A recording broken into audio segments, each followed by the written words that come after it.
2026 UDF അധികാരത്തിൽ വരുമോ? LDFനെ അട്ടിമറിക്കുമോ? ഈ ചോദ്യം സജീവമായി തുടങ്ങി. വിവിധ സർവേകളും വന്നു കഴിഞ്ഞു. എല്ലാ സർവേകളും ഒരു കാര്യം ചൂണ്ടിക്കാണിക്കുന്നു: എളുപ്പത്തിൽ UDFന് വരാൻ കഴിയില്ല. പൊളിറ്റിക്സ് കേരള ഞങ്ങളുടെ ആദ്യ സർവേ പുറത്തുവിട്ടിരുന്നു. എവിടെയൊക്കെയാണ് UDF വീഴുന്നതെന്നും UDFന് പാളിച്ചകൾ സംഭവിക്കുന്നതെന്നും ആ സർവേയിൽ ചൂണ്ടിക്കാണിച്ചിരുന്നു ഞങ്ങൾ. ഇപ്പോൾ പുതിയ ട്രെൻഡാണ് കേരളത്തിൽ. UDF അധികാരം പിടിച്ചെടുക്കാൻ വേണ്ടി, LDFിൽ നിന്നും അധികാരം പിടിച്ചെടുക്കാൻ വേണ്ടി കഠിന ശ്രമത്തിലാണ്. BM സുധീരനെ കണക്കുള്ള പഴയ പടക്കുതിരകളെ മത്സര രംഗത്ത് ഇറക്കിക്കൊണ്ട് വലിയൊരു മുന്നേറ്റം നടത്താനാണ് UDF ഒരുങ്ങുന്നത്. പക്ഷേ ഏറ്റവും ഒടുവിൽ ഞങ്ങൾക്ക് ലഭിക്കുന്ന സർവേ ഫലപ്രകാരം UDFന് അത്ര പെട്ടെന്നൊന്നും അത്ര ഈസിയായൊന്നും അധികാരത്തിൽ വരാൻ സാധിക്കില്ല. 100-ലധികം സീറ്റ് നേടി അധികാരത്തിൽ വരുമെന്ന പ്രതിപക്ഷ നേതാവ് VD സതീശന്റെ ആത്മവിശ്വാസം അത് നടക്കാനും പോകുന്നില്ല. 2026 UDF തരംഗമില്ല എന്നു തന്നെയാണ് ഞങ്ങളുടെ രണ്ടാം ഘട്ട സർവേയിലും തെളിഞ്ഞിരിക്കുന്നത്. ഒരുപക്ഷെ കോൺഗ്രസ്സുകാർക്ക് ഈ സർവേ അംഗീകരിക്കാൻ പറ്റില്ല. പക്ഷേ കോൺഗ്രസ് എന്ന പാർട്ടിയെ ബഹുമാനിച്ചുകൊണ്ട്, മുസ്ലിം ലീഗ് എന്ന പാർട്ടിയെ ബഹുമാനിച്ചുകൊണ്ട്, UDFനെ ബഹുമാനിച്ചുകൊണ്ട് തന്നെയാണ് ഇത് ഞാൻ പറയുന്നത്. പൊളിറ്റിക്സ് കേരള ഒരൊറ്റയാൻ പോരാട്ടമൊന്നുമല്ല. ഒരുപാട് സൗഹൃദ ബന്ധങ്ങൾ എനിക്കുണ്ട്. 25 വർഷത്തെ പത്രപ്രവർത്തന ജീവിതം നൽകിയ സൗഹൃദങ്ങൾ. ആ സൗഹൃദങ്ങളിൽ രാഷ്ട്രീയ നിരീക്ഷകരുണ്ട്, വിവിധ രാഷ്ട്രീയ പാർട്ടികളിലെ പ്രവർത്തകരുണ്ട്. ഇനി എന്തുകൊണ്ട് UDF അധികാരത്തിൽ വരില്ല എന്നതിനെക്കുറിച്ചുള്ള വിശദീകരണം, എന്നതിനെക്കുറിച്ചുള്ള നിർവചനം നൽകാം. UDF ഒരുപാട് പ്രതീക്ഷ അർപ്പിച്ചിരിക്കുന്നത് വടക്കൻ കേരളത്തിലാണ്, പ്രത്യേകിച്ചും മലപ്പുറത്തൊക്കെ ലീഗിന് വൻതോതിൽ കുതിപ്പുണ്ടാകുമെന്ന് UDF കരുതുന്നു. പക്ഷേ മലപ്പുറത്ത് SDPI, വെൽഫെയർ പാർട്ടി തുടങ്ങിയ രാഷ്ട്രീയ സംഘടനകൾ സജീവമാണ്. SDPIയും വെൽഫെയർ പാർട്ടിയും ഹിന്ദുത്വ അജണ്ടയെ, RSSനെ, സംഘപരിവാറിനെ നഖശിഖാന്തം എതിർക്കുന്ന സംഘടനകളാണ്. സംഘപരിവാറിനെ കേരളത്തിൽ നേരിട്ട് എതിർക്കണമെങ്കിൽ, സംഘപരിവാറിൻ്റെയും BJPയുടെയും വളർച്ച തടയണമെങ്കിൽ LDF സർക്കാരിന് മാത്രമേ പറ്റൂ എന്ന് അവർ തിരിച്ചറിഞ്ഞിരിക്കുന്നു. കഴിഞ്ഞ നിയമസഭാ തെരഞ്ഞെടുപ്പിൽ BJPയുടെ നേമത്തെ ഏക സീറ്റ് തട്ടിക്കളഞ്ഞത് SDPI വോട്ടുകളാണ്.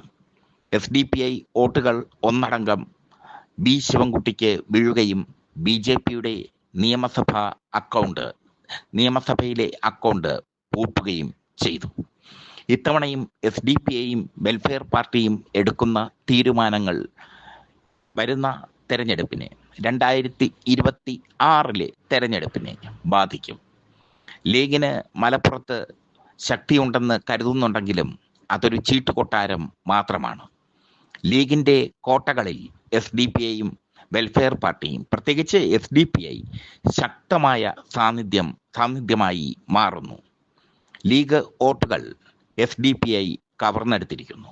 അതുകൊണ്ട് തന്നെ കഴിഞ്ഞ നിയമസഭാ തെരഞ്ഞെടുപ്പിൽ താനൂരിൽ സംഭവിച്ചതുപോലെ ഒരു അട്ടിമറി ഈ മലപ്പുറത്തെ പല സീറ്റിലും സംഭവിക്കാം.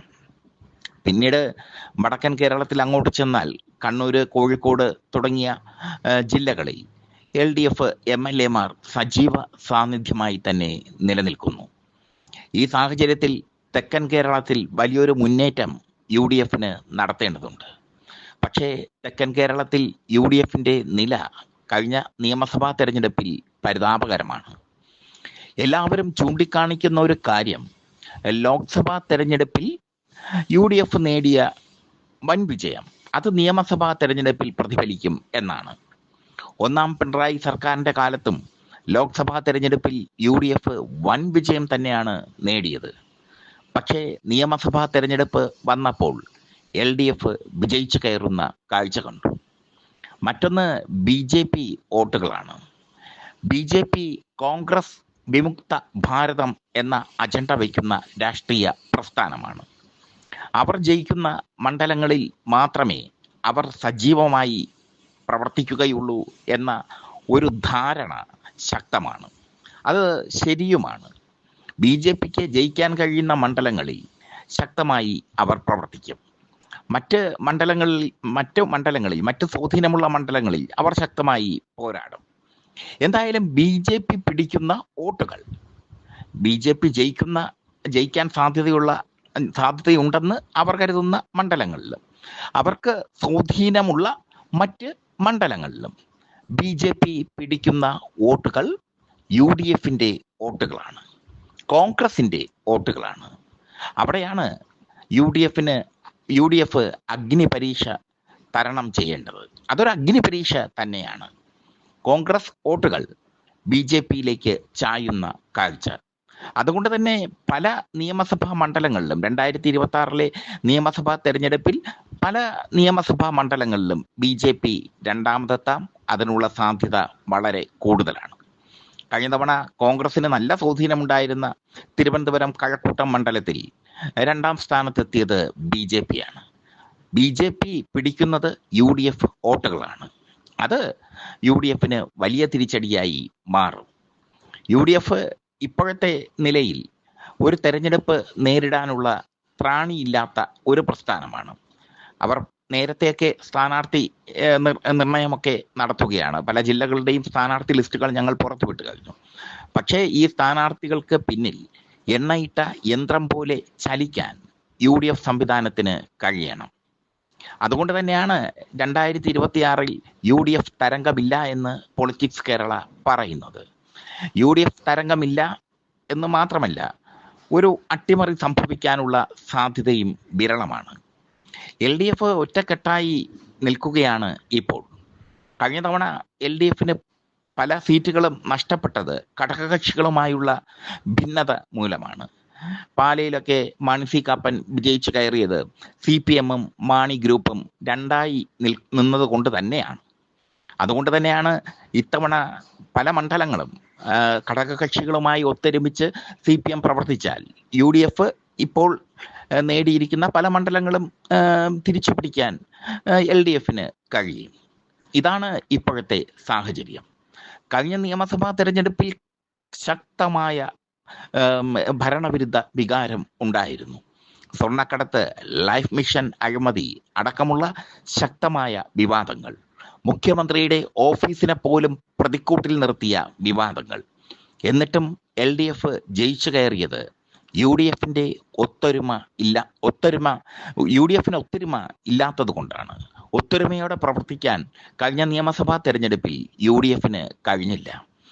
ഇത്തവണ UDF മുഖം മിനുക്കി എത്താൻ ശ്രമിക്കുകയാണ് BD സതീശന്റെ നേതൃത്വത്തിൽ. പക്ഷേ കോൺഗ്രസിലെ പടലപ്പിണക്കങ്ങൾ ഇപ്പോഴും തീർന്നിട്ടില്ല.